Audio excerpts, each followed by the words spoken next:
My name is Koko Archibong. I'm 6'9".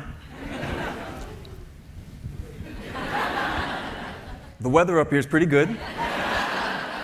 It's typically the same as it is down there. Yes, I did use this height to play basketball. And yes, Koko is my real name. Now that we got all that out of the way, I'd like to start out by asking you all the question. What do you want to be when you grow up? I think that's a question we've all heard at some point in time of our lives. Usually when we're younger and it's an adult asking us, probably because they're trying to get some ideas for what they should do. When my kindergarten teacher, Ms. Kurnow, asked me that when I was 5½, I had a very specific answer for her. I wanted to become a doctor and a professional basketball player. And I actually have the proof.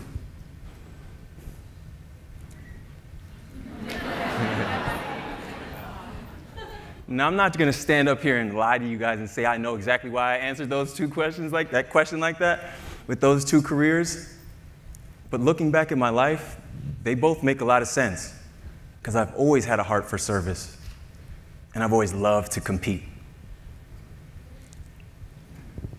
Have you ever been one move away from making your childhood dreams come true? For me, my one move changed my life forever. And it took me on a journey of highs and lows that I could have never dreamed of. You see, growing up, this was my dream team. Roll the video. Jordan out of the corner.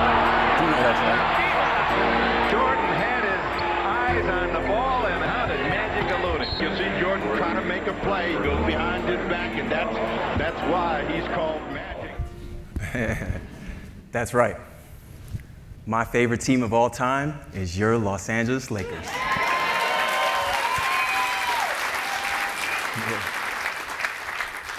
Led by none other, my favorite player of all time, none other than Mr. Magic Johnson. Fast forward 17 years, and on August 14th, 2003, I signed my first professional basketball contract with the Lakers.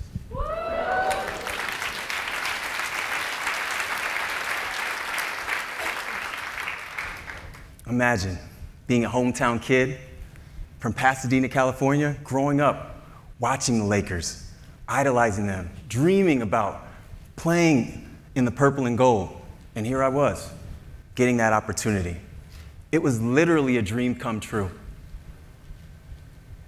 One of my most vivid memories from my time with the Lakers was my first game against the Golden State Warriors in training camp out in Hawaii. And one moment in particular really sticks with me. And I was on the top of the key playing defense against Pepe Sanchez, and I could see out of the corner of my eye that Michael Petras had the ball, and he was thinking about passing it up to the top. And I'm like, if he passes that ball, I'm stealing it. It's gone. I see the ball leave his hands, and boom, I'm off to the races. All I see in front of me is wide open space. And I'm just thinking, just get to your spot, Coach. Just get to your spot. Because I know when I get to my spot and I start my steps, nothing can stop me. And I get to do what I do best, which is fly. And I'm going to rip this rim off. Get past half court.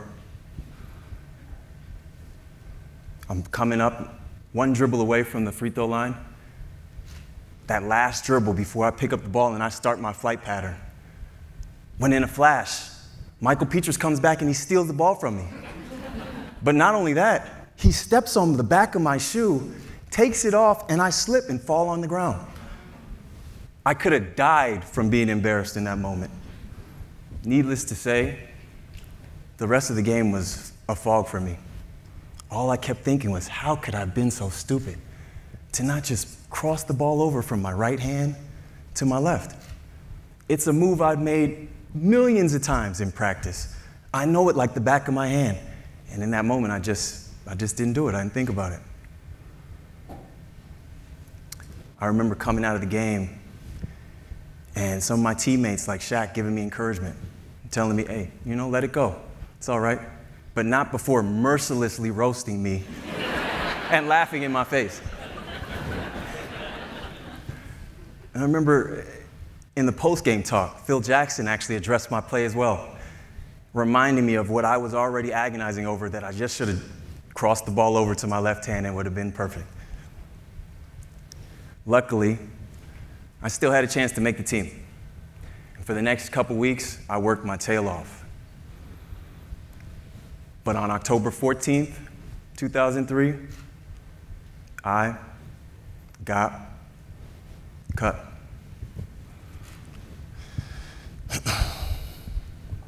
Just 10 days before the regular season was about to start. And that was actually the cutoff for me making the team for the rest of the year. I was devastated. But what I didn't know in that moment was what I was registering as an epic fail was actually the start of an adventure that I could have never imagined. You see, I went on to play 10 years of professional basketball after that moment. And I won 3 championships in the top leagues in 3 different countries.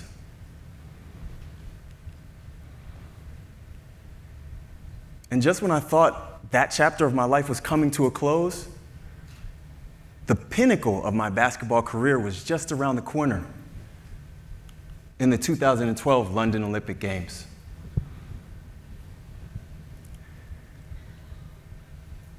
Words can't express the pride that I felt, and I still feel when I see this picture and remember walking into the opening ceremonies of the Olympic Games, representing myself, my family and friends, and the 200 million people in Nigeria, alongside all the world's top athletes.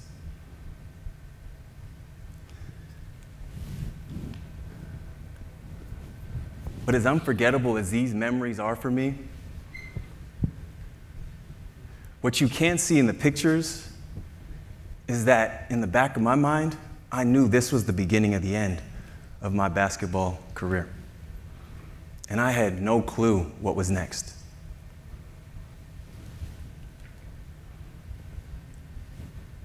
So after the Olympics, here I am, 32 years old, no job, no idea what I'm going to do with my pre-med education from Penn, the Masters of Public Health from the University of Liverpool, or all the countless jerseys that I'd racked up over the years. I was lost. And for the first time in my life, I didn't have a clear heading. I didn't have a goal that I was striving for, and it felt miserable. And during that time, there was just this nagging question that kept bothering me.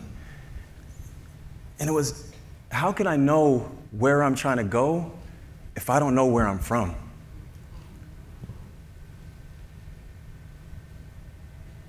So I decided to go home, back to Nigeria for the first time at age 32, where my family's from. And I got to visit the villages where my parents were born and grew up. I got to walk on the same roads that they might have taken to elementary school or to go play with their friends. I'll never forget how that felt to be there. It felt like seeing colors for the first time. The greens of the leaves in the trees were so vibrant and so alive. I remember seeing purple bunches of fruits that looked like bananas that I'd never seen before, and just being in awe of all the beauty around me.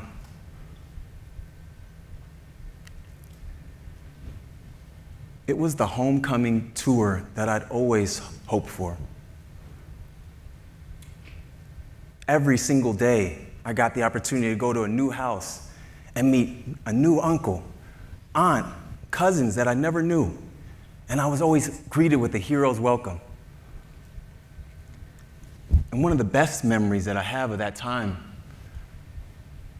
was my Obi-Wan Kenobi moment, when I got to meet my great uncle, Akan, who's the oldest living member on my dad's side of the family.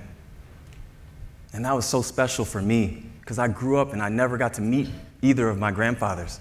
So this was like the closest thing for me. So I came back to Pasadena from that trip, renewed, refreshed, knowing that I had the love and support of family that I'd never known, on a continent that I'd never known. Feeling like I knew a little bit more about who I was and where I come from, but I still didn't know what I wanted to do. So I hit the reset button, and I got back to the basics.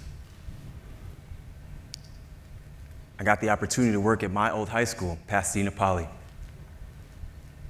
And I was coaching and teaching and doing community outreach and just finding as many ways as I could to give back in as many places as I could to a community that had given me so much throughout my life. And it was during that time at Poly that one of my very best friends in the world, Paul Hager III, encouraged me to look at Capital Group and apply here. And I'm so grateful that he gave me that encouragement, but not only to him, to my whole PCS family for taking the chance on me and being able to see beyond a resume that just seemed to read basketball. And so here I am. The rest is history. I've been here 3 years now, and I've loved every minute of it. What I love the most is it really feels like everything's coming full circle right now. Because the idea and the vision that I had that brought me to this industry and to Capital was to become a financial advisor, to be able to have a positive impact on as many people's lives as possible, especially the next generation of athletes and entertainers. And that feels like it can be a reality here.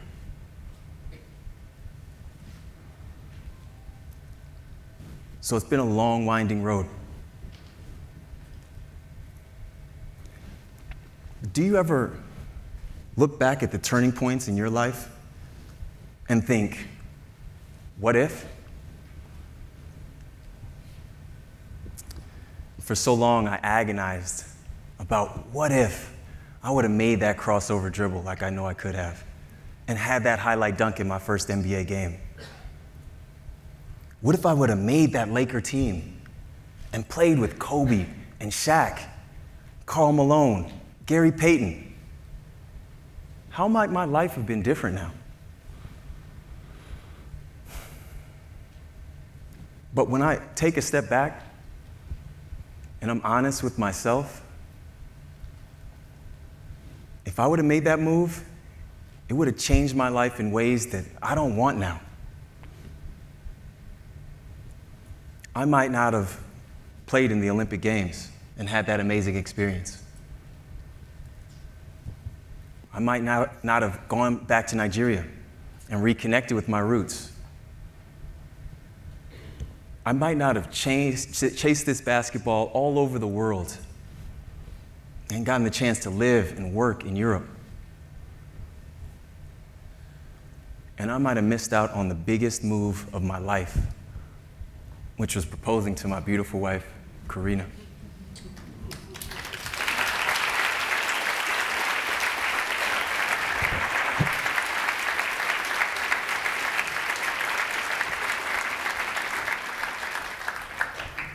And I might have missed out on the greatest gift of our life, our son, Asaya.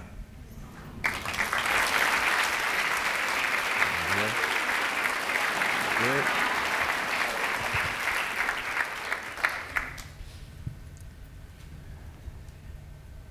I spent my whole basketball career longing to make my dream team in the NBA, when in reality, it was right there in front of me the whole time in my family. After playing in 50 different cities, 23 different countries, for 12 teams, in over 500 professional games, who was there with me through all of it? All the ups and downs, the highs and the lows. it was always my family. And that's why they are my dream team. And I want to take this opportunity to thank them so very much for all the love and support through everything. I want to invite them up to share the stage with me right now, because I want to introduce you to my dream team.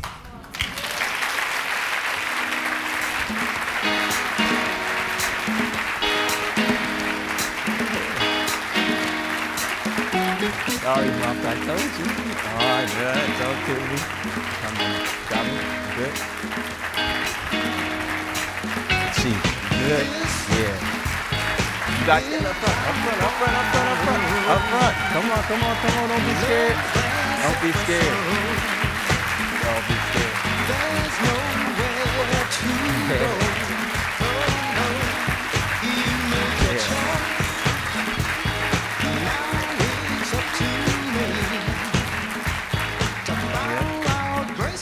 I don't know if I have time to introduce everybody, but I'll try to go quick. First up is my mom. First point guard that I ever got to see do. She is the heart of our family. She holds us all together, and she's always been the glue. And I have so many precious memories of her doing what she does best, which is host and bring us all together in a way that only she can. Thank you, Mom. My dad.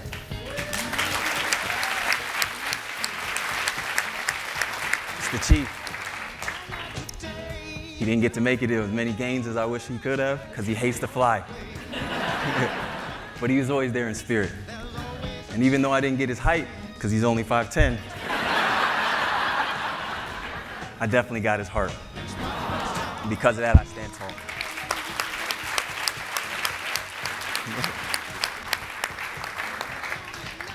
Next up is my beautiful wife, Karina.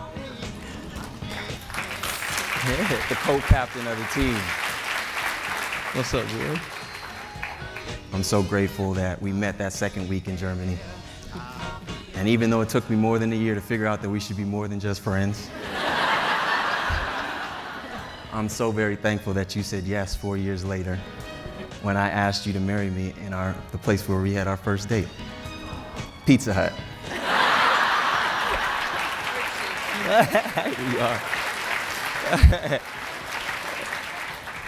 And finally, my boy, my son, Asaya.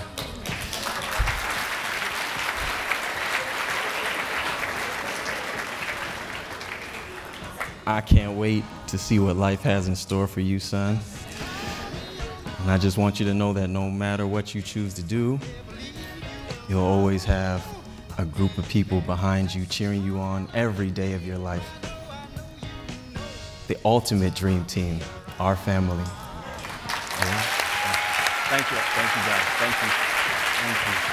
Good. You guys are gonna go down that way.